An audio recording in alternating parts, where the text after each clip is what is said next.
Hey, everybody, welcome back to the Youth Bombs podcast. My name is Holden, I'm Craig. and we are the voice of young conservatives in Alachua County.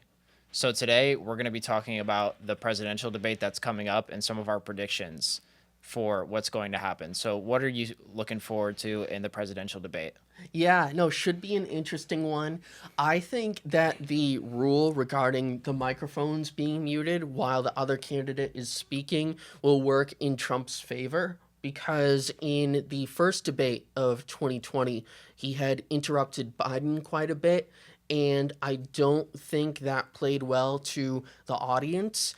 Polls showed that he did better in the second debate when they implemented that rule and he didn't interrupt because Trump has the better arguments at the end of the day. So that's going to shine through when he's able to focus on the issues. And I think really he needs to drive home what life is like under Biden versus what life was like under him when we had record stock market growth, low unemployment, low inflation, strong wage growth, tax cuts, etc. Well, that's interesting. I do agree that the mics being muted is better for Trump, but for different reasons. I'd say that Biden, the more he talks, the better Trump looks because Biden is not very eloquent or well spoken, and like you said, Biden's idea. I would say both of them just are pretty terrible ideas most of the time, but Biden just can't formulate a sentence while Trump can, so that's a massive advantage. Secondly, do you see anything with the debate that you would like Trump to say? You want Trump to win. So, what would you say Trump needs to do in this debate to make sure that he solidifies his case? Focus on the economic issues, look at how bad things are right now, inflation, gas prices, grocery store, everything you look, everywhere you look, regardless of where you are in the country, things are worse. Homes are unaffordable. You can't start a family now. It's too expensive. So, really, you just look at the basic facts, and Trump's got this. He can just hammer home those key points and really focus in on that. People are very mad about the economy overall. It's an affordability crisis right now, a lot of people are saying.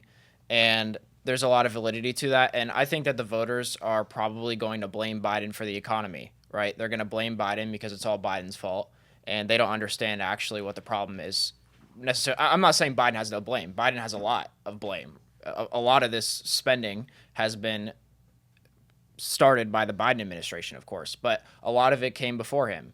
And so the voters don't understand that paradigm. So I think that they're going to blame it on Biden because when Biden came in, we really saw the effects of the deficits and the massive money printing that happened. So they're going to end up blaming it on Biden, and I think that's a big advantage for Trump this time around, and I think that's the main reason why he's probably going to win this election.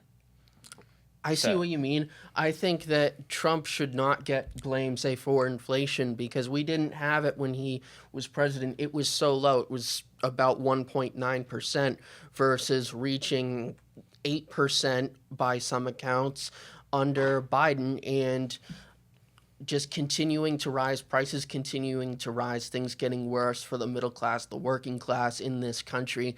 Things are bad right now and they can get better. And we know that they can get better because they were better when Trump was president. they were better, but they were getting worse.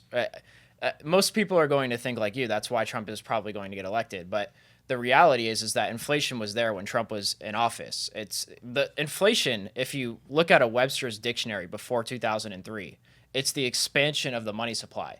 So even before COVID, we were doing massive quantitative easing programs where the Federal Reserve prints money or creates money digitally and buys government bond instruments and debt instruments. And that was happening when Trump was in office. In fact, he encouraged the Federal Reserve chairman to do that in the first place. Now, the inflation was flowing into assets. It was flowing into the stock market. It was flowing into real estate. It was flowing into all these things.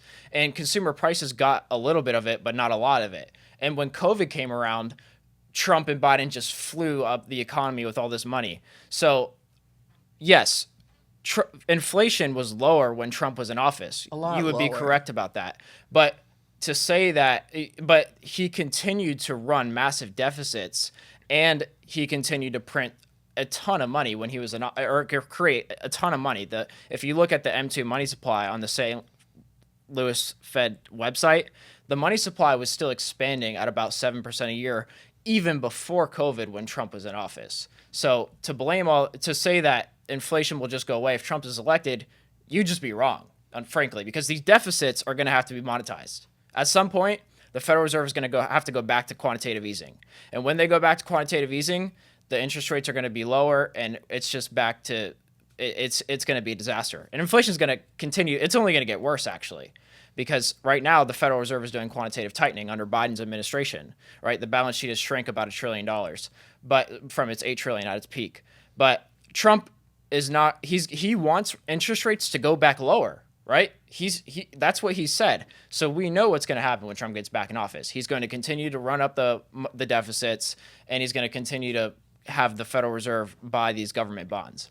Well, I'd say, as far as the debate goes, right? Yeah. Do you clearly some strong thoughts about the Fed and quantitative easing? Do you think that these subjects will be brought up by the moderators or by either candidate? That's a really good question, Craig, because they're not going to talk about it a lot.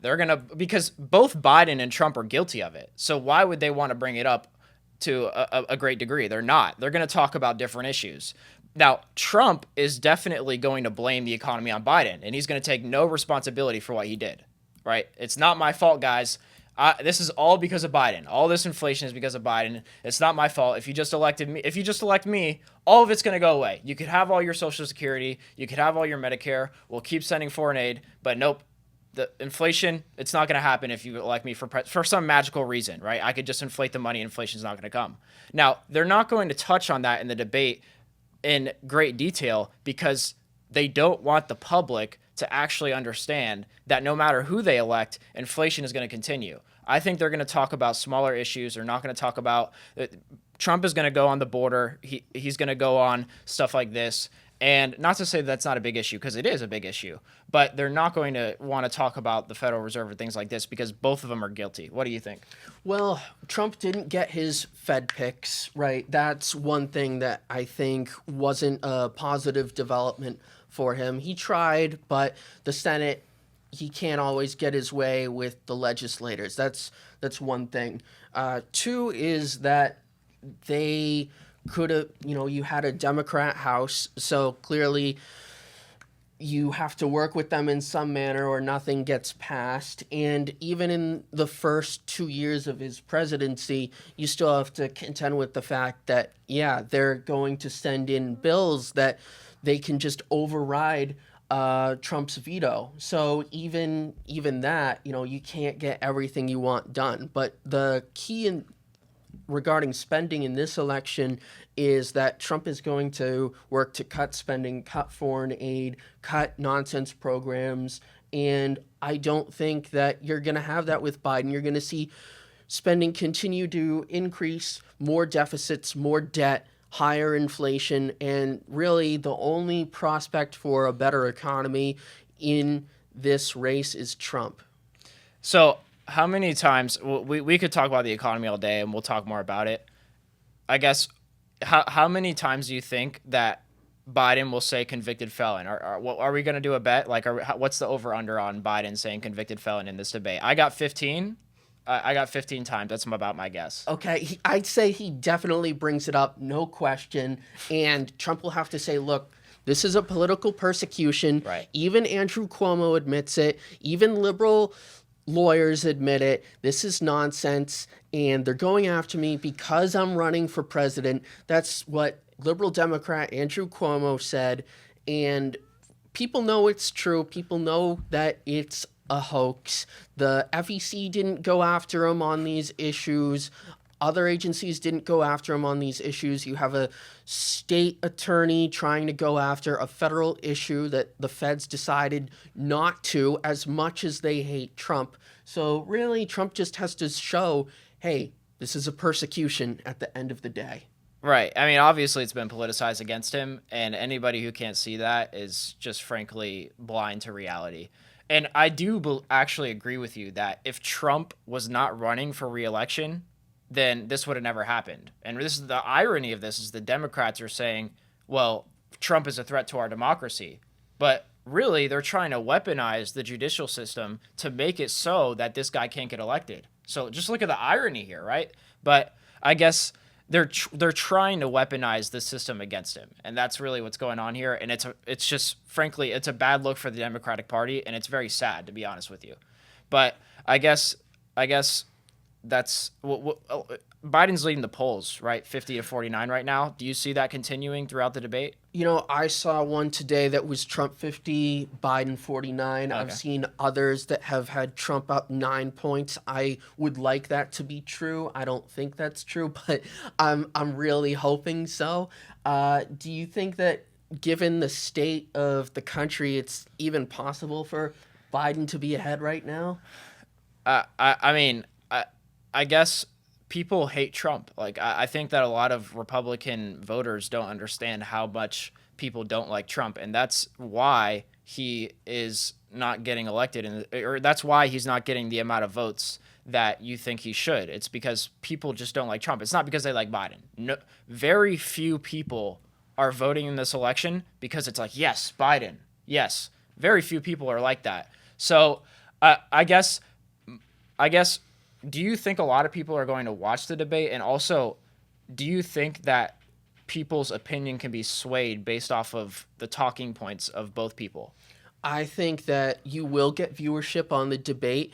People aren't home locked down like they were during the 2020 debates, so you will have lower viewership, especially given that this is during the summer. This is during June. A lot of people, my friends included, don't even start paying attention until after Labor Day. So you're going to have lower viewership on this. I say no more than 10% of the country is persuadable at this point. So I've heard from some people that I respect that Biden could not. It's possible that Biden might actually not being end up being the nominee when it's all said and done. Do you think that's a possibility? And if so, what odds would you say you give that?